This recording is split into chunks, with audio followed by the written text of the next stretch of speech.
इस लेक्चर में हम मैक्सिमम एवरेज पावर ट्रांसफ़र पढ़ेंगे एसी सर्किट्स में। अच्छा, अगर डीसी सर्किट्स थे हमारे पास तो वहाँ पे सिर्फ हम कहते हैं मैक्सिमम पावर ट्रांसफ़र, क्योंकि वहाँ पे हमें पावर का एवरेज फाइंड आउट नहीं करना पड़ता। वहाँ पे जो भी पावर होता है वो कांस्टेंट होता है डीसी सर्किट्स में। एसी सर्किट्स में क्योंकि पावर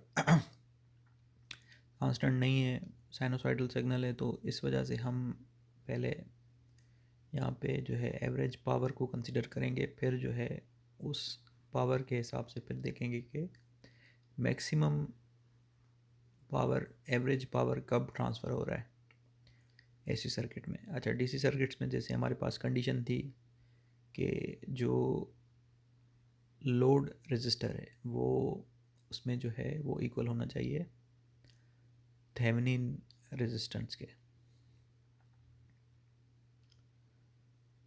अब हमारे पास जो भी एक लीनियर सर्किट होगा उसमें हमारे पास कोई लोड होगा, तो उसको हम रिप्रेजेंट कर रहे हैं जी एल के साथ। अच्छा, अब क्योंकि ये इम्पीडेंस है तो ये कॉम्बिनेशन हो सकता है आर एल और जे एक्स एल का।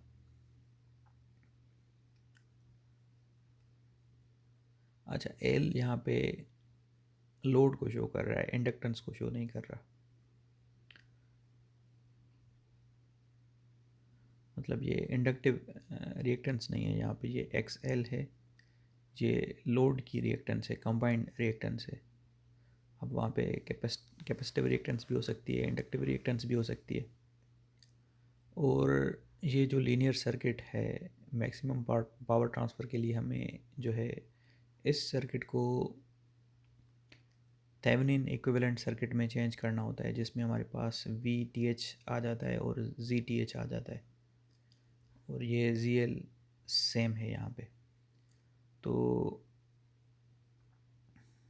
अब इस सर्किट में जो करंट फ्लो हो रहा है वो हमारे पास बराबर है total voltage V T H divided by total impedance of the circuit. ठीक है, तो जी टी एच हमारे पास बराबर है are T H plus J x T H, और जी एल हमारे पास बराबर है R L plus J X L के। अच्छा, अभी जो इससे पहला वाला लेक्चर हमने कवर किया है उसमें हमारे पास जो एवरेज पावर था उसका ये फार्मूला था कि हमारे पास जब किसी भी जो है रेजिस्टर पे अगर हमें पावर जो है एवरेज पावर फाइंड आउट करना है तो क्या करना है कि वहाँ पे उस रेजिस्टर से कितना करंट फ्लो हो रहा है और उस रेजिस्टर की यहाँ पे ये वैल्यू है। अच्छा, अब हमारे पास ये जो सर्किट है इसमें सिंपल रेजिस्टेंस नहीं है, हमारे पास यहाँ पे जी एल है। लेकिन इससे पहले वाले लेक्चर में हमने ये देखा था कि जो रिएक्टिव कंपोनेंट्स हैं उनमें जो पावर है वो वहाँ पे पावर ज़ीरो जा रही थी। रिएक्टिव कंपोनेंट्स में पावर जो थी एब्जॉर्ब नहीं हो रही थी, ज़ीरो पावर एब्जॉर्ब हो रही थी, और सारी की सारी पावर जो है रेजिस्टिव कंपोनेंट्स में जा रही थी। तो इस वजह से यहाँ पे जो पावर का हमने फार्मूला लिखा है उसमें हमने आई और आर एल को कंसिडर किया है, और हमने जो है रिएक्टिव कंपोनेंट कंसिडर यहाँ पे नहीं किया है, क्योंकि उसमें पावर जाएगी नहीं, पावर उसकी ज़ीरो होगी। अच्छा, अब आई का जो वैल्यू हमने यहाँ पे लिखा है इस इक्वेशन में, वो अगर हम यहाँ पे पुट करेंगे तो फिर हमारे पास ये इक्वेशन बन रही है कि आर एल सेम है और 1/2 भी जो है सेम है, और आई जो है उसकी जगह पे हमने रखा है वी टी एच। उसको हमने यहाँ पे मॉड में जो है चेंज किया है, क्योंकि यहाँ पे भी आई का मॉड है, फिर उसके बाद उसके ऊपर स्क्वायर है। ठीक है, तो वी टी एच का हमने यहाँ पे मॉड और स्क्वायर यहाँ पे ले लिया है। और जब हम इस नीचे वाले पार्ट का मॉड और स्क्वायर लेंगे तो हमारे पास ये आ जाएगा। अब मॉड फाइंड आउट करने के लिए हम क्या करते हैं कि real part square plus imaginary part square और उसको जो है अंडर रूट में रखते हैं। तो अब यहाँ पे जो है रियल पार्ट हमारे पास आर टी एच है और आर एल है, तो वो रियल पार्ट हमने यहाँ पे स्क्वायर कर दिया है।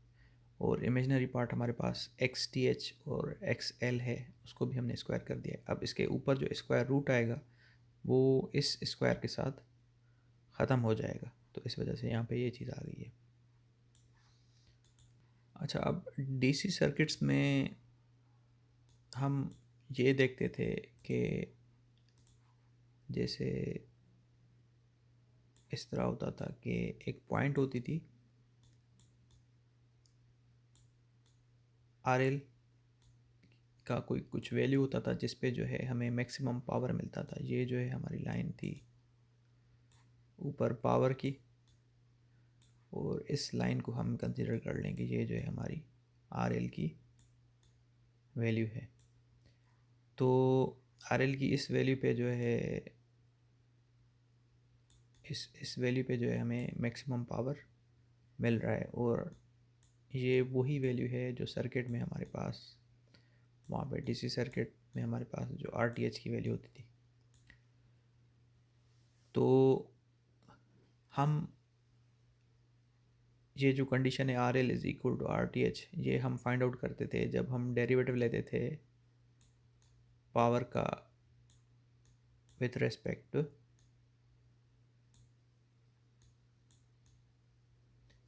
R L.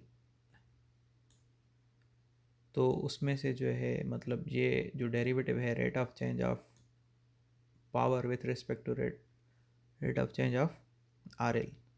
तो जहाँ पे ये ज़ीरो होगा वहाँ पे जो है हमें मैक्सिमम पावर मिलती थी। ये जो पॉइंट है यहाँ पे जो है स्लोप जो है D P over D R L, यहाँ पे इस पॉइंट पे ज़ीरो है, और उस पॉइंट पे जो है जब हमने ये यहाँ पे D P over D R L की वैल्यू जब ज़ीरो पुट करते थे तो वहाँ पे उस इक्वेशन में से हमें ये कंडीशन मिलती थी कि R L is equal to R T H होना चाहिए, तभी जो है मैक्सिमम पावर ट्रांसफ़र होती है। तो इसी तरह अब हमारे इस एसी सर्किट में हमारे पास सिर्फ आर एल नहीं है, हमारे पास जो है R L plus x L भी है। तो क्योंकि हमारे पास इम्पीडेंस है, तो हमारे पास अब जो है सिंपल ये जो डेरिवेटिव है इस तरह का नहीं होगा, हमारे पास पार्शियल डेरिवेटिव होगा कि partial derivative of power with respect to change in R L, और partial derivative of power with respect to change in X L. ये चीज़ हम फाइंड आउट करेंगे, ठीक है। फिर इसको हम इक्वल करेंगे, दोनों दोनों जो है डेरिवेटिव्स जो भी हम फाइंड आउट करेंगे उनको इक्वल करेंगे ज़ीरो के, और वहाँ से जो है हमें इस तरह की कंडीशन मिलेगी जैसे यहाँ पे डीसी सर्किट्स में हमें कंडीशन मिलती थी कि R L is equal to R T H होता था जब यहाँ पे डेरिवेटिव को हम इक्वल टू ज़ीरो के कंसिडर करते हैं। तो अब पावर का फार्मूला हमने लास्ट स्लाइड पे जो है ये जो है ऑब्टेन किया है, ठीक है। अच्छा, अब उस पावर के फार्मूले को जब हम उसका जो है पार्शियल डेरिवेटिव लेते हैं with respect to X L, तो अब ये पावर हमने यहाँ पे सेम रखा है, और जो इसके नीचे वाला टर्म है इसको अगर हम ऊपर लेके जाएंगे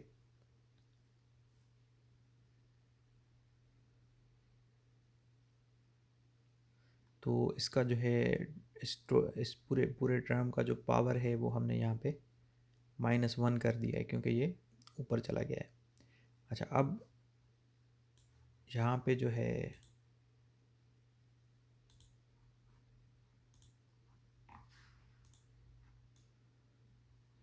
यहाँ पे जो है ये वाला फैक्टर जो है ये कांस्टेंट है V T H R L और 2, जिस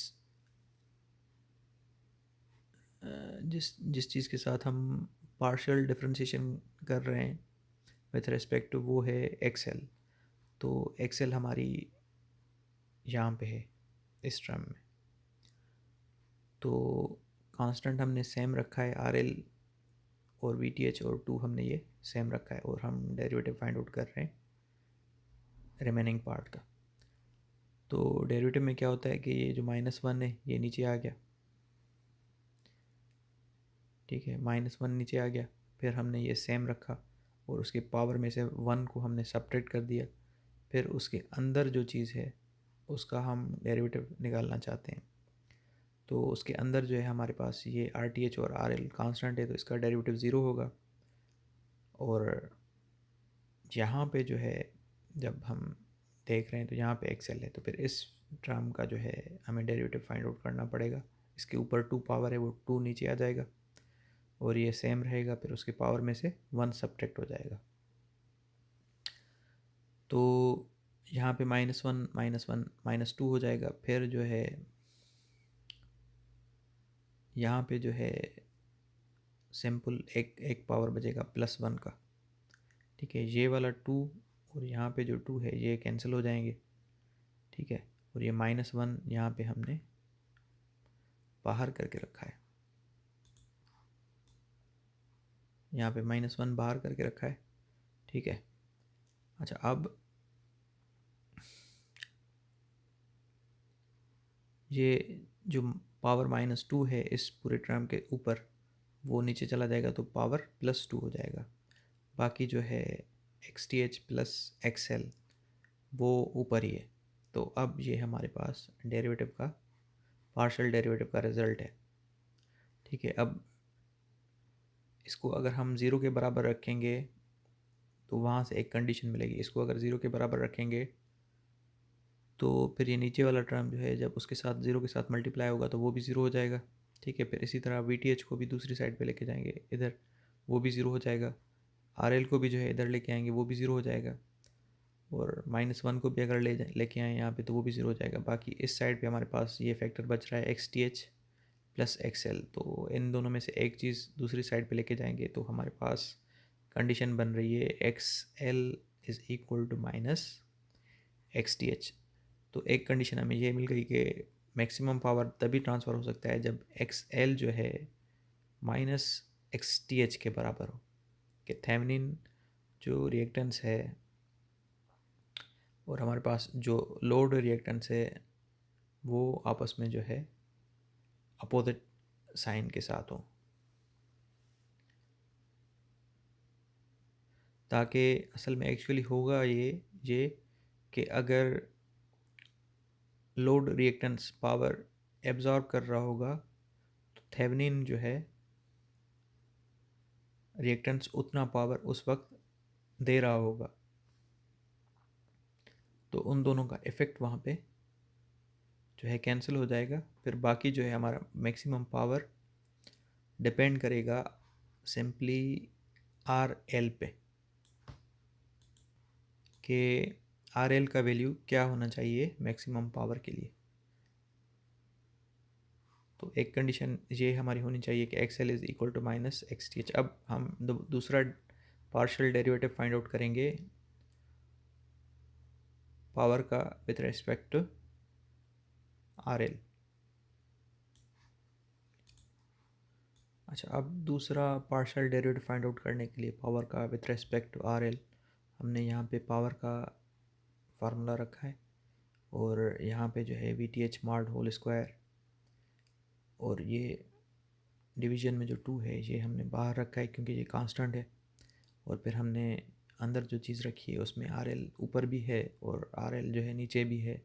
तो यहाँ पे ये फार्मूला लगेगा derivative of u by v, ठीक है, विथ रिस्पेक्ट टू x के। मतलब u और v जो दोनों जो हैं वो x के फंक्शंस हैं। तो यहाँ पे ये डेरिवेटिव का फार्मूला है कि हमें v सेम रखना है, फिर u का डेरिवेटिव लेना है, फिर माइनस u सेम रखना है, v का डेरिवेटिव लेना है, और जो भी जवाब आ रहा है उसको डिवाइड करना है v स्क्वायर के साथ। तो हमारे पास ये नीचे जो टर्म है वो v है, ऊपर जो टर्म है वो u है। तो पहले हमने v सेम रखा है, ठीक है, यहाँ तक ये जो है v है हमने वो सेम रखा है। यू का डेरिवेटिव मतलब आर एल का derivative with respect to R L वो 1 होगा। माइनस फार्मूला की है, फिर हमने यू सेम रखा है, यू हमारे पास आर एल है, और v का डेरिवेटिव हम जब फाइंड आउट करेंगे तो v में हम देख रहे हैं कि यहाँ पे आर एल है और यहाँ पे इस टर्म में आर एल नहीं है, तो इसको हम ज़ीरो करेंगे डेरिवेटिव के हिसाब से, और इसका जब डेरिवेटिव हम फाइंड आउट करेंगे तो ये टू जो है नीचे आ जाएगा, फिर वो सेम टर्म हम रखेंगे, उसके पावर में से -1 करेंगे, ठीक है, और इस दूसरे टर्म का डेरिवेटिव हमारे पास ज़ीरो है। तो अब जो है ये वाली ब्रैकेट हमने सेम रखी है, ये वाली ब्रैकेट भी हमने सेम रखी है, 1 जो है हमने ख़त्म कर दिया है क्योंकि वो 1 मल्टीप्लाई हो रहा है, और माइनस ये 2 हमने यहाँ पे बाहर रखा है, आर एल सेम रखा है, और are T H plus R L भी सेम रखा है, और पावर जो है 2 - 1 जो है 1 हो गया, और नीचे हमने v को एक और जो है स्क्वायर दे दिए यहाँ पे ऊपर,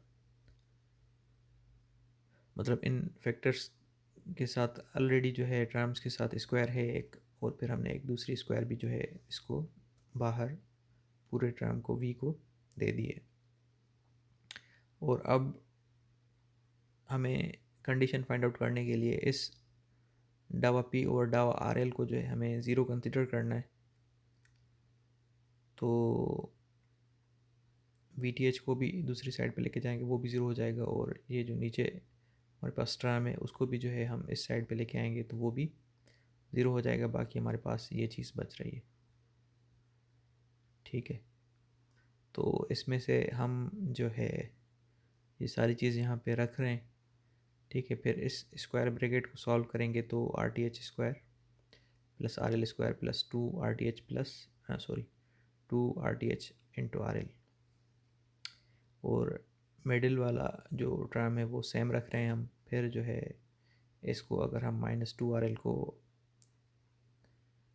इस ब्रैकेट के साथ मल्टीप्लाई करें तो हमारे पास -2 R L R T H आ रहा है, और -2 आर एल स्क्वायर आ रहा है।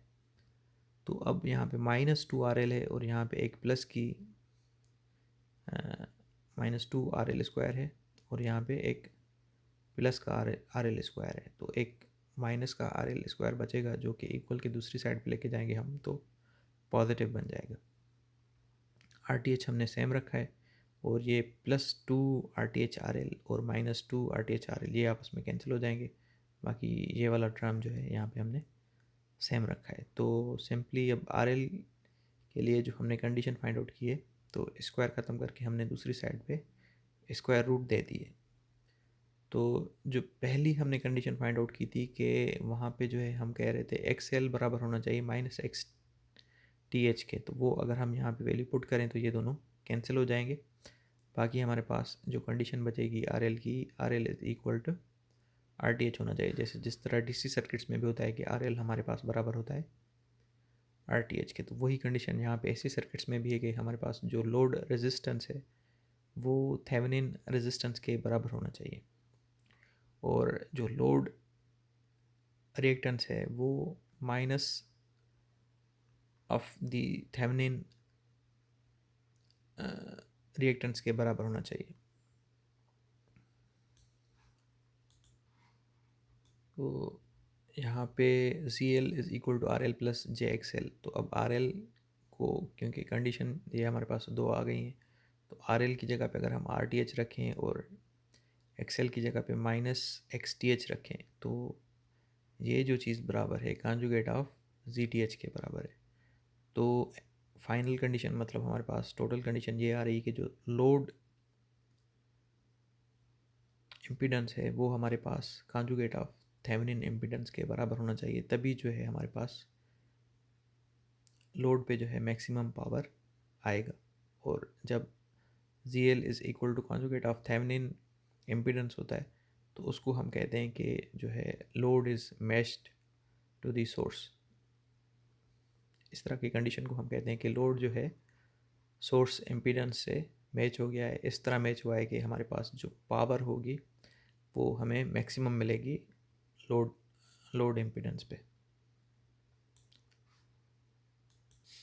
अच्छा, अब यहाँ पे जो है वही डेफिनेशन लिखी हुई है कि for maximum average power transfer the load impedance must be equal to complex conjugate of the Thevenin impedance ZTH। और उसके बाद ये कह रहा है कि अगर मैक्सिमम पावर ट्रांसफ़र को हम थेवेनिन वोल्टेज और थेवेनिन रेजिस्टेंस के टर्म्स में शो करें तो वो किस तरह होगा। फिर हम क्या कर रहे हैं कि पावर का वही फार्मूला ले रहे हैं जो हमने शुरू में कंसिडर किया था। अब यहाँ पे RL को हम अपनी कंडीशंस जो हमने डिटरमाइन की हैं उनके हिसाब से RL को जो है हम RTH में चेंज कर देंगे, और यहाँ पे भी RL को RTH में चेंज कर देंगे, और यहाँ पे जो है XL को माइनस XTH में चेंज कर देंगे। तो XTH और माइनस XTH ये तो यहाँ पे ख़त्म हो जाएगा, और यहाँ पे जो है 2 RTH हो जाएगा। 2 RTH फिर स्क्वायर उसका लेंगे तो हमारे पास 4 RTH स्क्वायर आ जाएगा। अच्छा, उस 4 को जब हम इस 2 के साथ मल्टीप्लाई करेंगे तो 8 हो जाएगा, और एक RTH ऊपर वाली इस नीचे वाली RTH स्क्वायर के साथ जो है, ये ऊपर वाली RTH नीचे जो RTH स्क्वायर है उसके साथ ऊपर वाली कैंसिल हो जाएगी, बाकी नीचे एक सिंपल एक RTH बचेगी, और यहाँ पे जो है 4 इंटू 2 8 आ जाएगा, और एक RTH नीचे बच गई है। तो ये पावर का फार्मूला है मैक्सिमम पावर का in terms of Thevenin voltage and Thevenin resistance. ठीक है, तो इसको भी हम कह सकते हैं कि ये जो है this is known as maximum average power transfer theorem for sinusoidal steady state. अच्छा, अब एक सिचुएशन है कि हमारे पास थेवेनिन इम्पीडेंस तो है, लेकिन जो हमारे पास लोड है वहाँ पे जो है सिर्फ रेजिस्टर है, प्योरली रेजिस्टिव लोड है हमारे पास। तो वहाँ पे जो है मैक्सिमम पावर ऑब्टेन करने के लिए क्या कंडीशन हो सकती है। तो एक्सेल हम कह रहे हैं कि वहाँ पे ज़ीरो है। तो एक्सेल अगर ज़ीरो है तो फिर हम जो है जो RL की कंडीशन हमने जो पीछे जो डेरिवेशन की है वहाँ पे यहाँ पे अगर हम एक्सेल की वैल्यू ज़ीरो पुट कर दें तो हमारे पास आ जाएगा RTH square plus XTH square. तो यहाँ पे इस ब्रैकेट में भी जो है हमारे पास एक्सेल ख़त्म हो जाएगा, ये जो एक्सेल है यहाँ पे सिंपली हमारे पास बचेगा RTH square plus XTH square. ठीक है, तो RL की फिर वो हमारे पास कंडीशन बन जाएगी। तो ये कंडीशन यहाँ पे RTH square plus XTH square, तो ये असल में एक्चुअली मैग्नीट्यूड ऑफ ZTH है। तो अगर हमारे पास प्योरली रेजिस्टिव लोड है तो उसके लिए जो हमारे पास मैक्सिमम पावर तभी ट्रांसफ़र होगा जब वो जो प्योरली रेजिस्टिव लोड है वो बराबर हो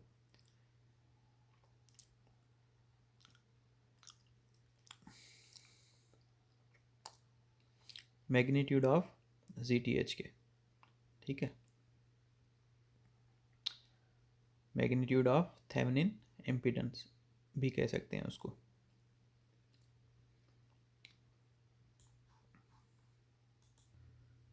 अच्छा, इस न्यूमेरिकल में हमें ये सर्किट गिवन है और ZL की वैल्यू फाइंड आउट करनी है कि ZL पे जो है मैक्सिमम पावर आ जाए, एवरेज मैक्सिमम पावर आ जाए यहाँ पे। तो उसके लिए जो बाकी का सर्किट है उसको हमें थेवेनिन इक्विवेलेंट में कन्वर्ट करना है। ठीक है, तो ZTH फाइंड आउट करने के लिए ये जो वोल्टेज सोर्स है इसको हमने शॉर्ट कर दिया है, और यहाँ पे जो लोड इम्पीडेंस है उसको हमने यहाँ पे उसके टर्मिनल्स पे जो है हमने ZTH फाइंड आउट करना है। तो हम ये देख रहे हैं कि ये वाली जो ब्रांच है वो पैरेलल में है 4 ओहम के साथ, तो इन दोनों का आपस में पैरेलल में इम्पीडेंस फाइंड आउट करेंगे, फिर उसको जो है J5 के साथ सीरीज़ में ऐड कर देंगे। तो ZTH हमारे पास J5 है, और उसके साथ 4 और 8 माइनस J6 आपस में पैरेलल में हैं। ठीक है, तो इनकी पैरेलल में इम्पीडेंस फाइंड आउट करके जो भी रिज़ल्ट आ रहा है वो J5 के साथ ऐड कर देंगे। ये पैरेलल में इम्पीडेंस दो ब्रांचेस की, फिर सीरीज़ में J5, और टोटल इम्पीडेंस हमारे पास ये आ रही है। और वी जो है वो वोल्टेज है जो यहाँ पे इन दो टर्मिनल्स पे हमें मिलनी है। ठीक है, तो अब यहाँ पे हम ये देख रहे हैं कि जो 8 ओहम माइनस J6 ओहम है, तो इस ब्रांच पे जो भी वोल्टेज आएगी वो यहाँ पे इन दो टर्मिनल्स पे भी वही वोल्टेज हमें मिलेगी। तो हम यहाँ पे वोल्टेज डिवाइडर लगाएंगे। तो वोल्टेज डिवाइडर के लिए ये जो दो ब्रांचेज हैं, एक 4 ओहम वाली और दूसरी 8 और माइनस J6 वाली जो ब्रांच है, तो यहाँ पे वोल्टेज डिवाइडर हम लगा रहे हैं। ऊपर हमने 8 माइनस J6 रखा है और नीचे जो है 4 और उसके साथ जो है 8 माइनस J6 रखा है। टोटल वोल्टेज हमारे पास 10 है, एंगल 0 है, तो यहाँ पे हमने एंगल शो नहीं किए। और इसको जब हमने सॉल्व किया तो हमारे पास ये वोल्टेज आ रही है। तो ये हमारे पास थेवेनिन वोल्टेज है। अच्छा, अब जो लोड इम्पीडेंस है वो हमारा बराबर होना चाहिए complex conjugate of Thevenin impedance के। तो वो हमने यहाँ पे सिंपली साइन चेंज कर दिए। यहाँ पे हमारे पास प्लस है, यहाँ पे हमने माइनस कर दिए। और अब लोड का तो वैल्यू हमें मिल गया, लेकिन इस लोड पे जो है जो पावर आ रहा है, मैक्सिमम एवरेज पावर जो आ रहा है, वो क्या है, वो हम जो है इस फार्मूला से फाइंड आउट करेंगे कि हमें VTH का भी पता है और RTH का भी पता है। तो वो दो वैल्यूज़ हम यहाँ पे रखेंगे, तो हमें यहाँ पे मैक्सिमम पावर मिल रहा है जो कि 2.368 वाट के बराबर है। अच्छा, अब यहाँ पे जो मॉड ऑफ VTH है, इसका मतलब ये है कि VTH का हमें सिंपली मैग्नीट्यूड लेना है। यहाँ पे एंगल नहीं ले रहे हैं हम, यहाँ पे सिंपली मैग्नीट्यूड ले रहे हैं 7.454। ठीक है, और RTH का वैल्यू जो है हमारे पास यहाँ पे है 2.933। ये RTH है और ये जो है XTH है। तो हमें सिंपली RTH का वैल्यू चाहिए, वो हम यहाँ पे रख रहे हैं और बाद में ये सिंप्लीफिकेशन करके ये पावर फाइंड आउट कर रहे हैं।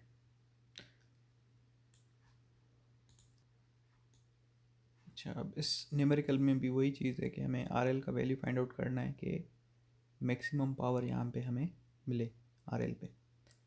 तो अगेन हमें CTH फाइंड आउट करना है और VTH फाइंड आउट करना है। CTH के लिए हम इस वोल्टेज सोर्स को यहाँ पे शार्ट करेंगे, तो हमारे पास ये दो ब्रांचेस आपस में पैरेलल में है, तो इनका पैरेलल इम्पीडेंस फाइंड आउट करेंगे, वो हमारे पास ZTH है। और उसके बाद जो है जब VTH फाइंड आउट करेंगे तो जो वोल्टेज J20 में आ रही है वही हमारे पास वोल्टेज आएगी RL में। तो J20 पे हम जो है इस नोड पे जो है यहाँ पे वोल्टेज डिवाइडर लगा रहे हैं, तो J20 ऊपर रख रहे हैं, नीचे जो है टोटल इम्पीडेंस रख रहे हैं और यहाँ पे जो है सोर्स वोल्टेज जो है, फिर हमारे पास यहाँ पे VTH आ गई। अच्छा, अब यहाँ पे जो लोड है वो प्योर रेजिस्टिव लोड है। तो उसके लिए हमने फार्मूला पढ़ा था कि जो जब प्योर रेजिस्टिव लोड हो तो फिर हमारे पास वो बराबर होना चाहिए मैग्नीट्यूड ऑफ ZTH के। तो मैग्नीट्यूड ऑफ ZTH हम यहाँ पे फाइंड आउट कर रहे हैं कि उसका जो real part square plus imaginary part square, तो हमारे पास 24.25 ओहम आ रहा है। अच्छा, अब जब हमारे पास प्योर रेजिस्टिव लोड है तो उस वक्त फिर हम फार्मूला जो लगाएंगे वो ये वाला लगाएंगे, 1/2 magnitude of I square into RL। और बाकी जो दूसरा फार्मूला था VTH mod of VTH square upon 8 RTH, तो उस वक्त जो है हम जो लोड कंसिडर कर रहे हैं वो जो है प्योरली रेजिस्टिव लोड नहीं है उस वक्त उसमें जो है रिएक्टेंस भी है लोड में। अब इस लोड के लिए अब ये फार्मूला लगेगा। तो हम करंट फाइंड आउट कर रहे हैं, ठीक है, क्योंकि यहाँ पे करंट हमें चाहिए इस फार्मूला में। तो करंट बराबर है हमारा, यहाँ पे करंट जो है, ये करंट जो हम फाइंड आउट कर रहे हैं ये हम तब फाइंड आउट कर रहे हैं जब हम इक्विवेलेंट सर्किट हम बना लेंगे गिवन सर्किट का, कि हमारे पास एक वी होगा और सीरीज़ में जो है ZTH प्लस RL होगा। तो टोटल वोल्टेज को हम टोटल इम्पीडेंस के साथ डिवाइड कर रहे हैं सर्किट की जो सीरीज़ में टोटल इम्पीडेंस है इक्विवेलेंट सर्किट की। तो हमारे पास वहाँ पे ये सर्किट का करंट आ गया। तो मॉड ऑफ आई स्क्वायर मतलब करंट का जो मैग्नीट्यूड है वो 1.8 रख के उसको जो है हम स्क्वायर करेंगे, और आर एल की वैल्यू हमारे पास 24.25 है। तो ये जो है एवरेज पावर इस प्योरली रेजिस्टिव लोड पे हमें मिलेगा। अच्छा, अब इस प्रॉब्लम में अगर आप ये फार्मूला यूज़ नहीं करना चाहते और वही फार्मूला यूज़ करना चाहते हैं V T H divided by जो वी टी एच का मॉड स्क्वायर है, ये वाला formula V T H mod whole square divided by 8 RTH, अगर ये वाला फार्मूला यूज़ करना चाहते हैं तो फिर इस फार्मूला के साथ, क्योंकि हमने यहाँ पे कंसिडर किया था कि XTH जो है वो बराबर है -XL के, तो ये चीज़ें यहाँ पे कैंसिल हो गई थी। लेकिन हमारे पास अब यहाँ पे जो गिवन क्वेश्चन है उसमें XL जो है नहीं है, XL लोड रिएक्टेंस नहीं है, वो ज़ीरो है। तो XTH का वैल्यू हम रख के फिर जो है ये फार्मूला यूज़ कर सकते हैं। तो उस वक्त फिर हमारे पास जो है थोड़ा फार्मूला ये वाला डिफरेंट बनेगा कि ये जो है XTH भी हमारे पास यहाँ पे फार्मूला में नीचे होगा।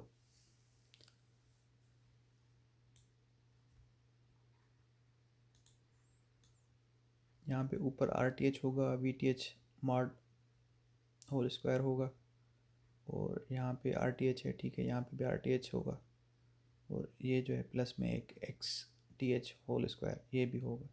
तो उस तरह का फार्मूला बनेगा। वो फार्मूला यूज़ करेंगे तब भी जो है पावर फिर सेम आएगा।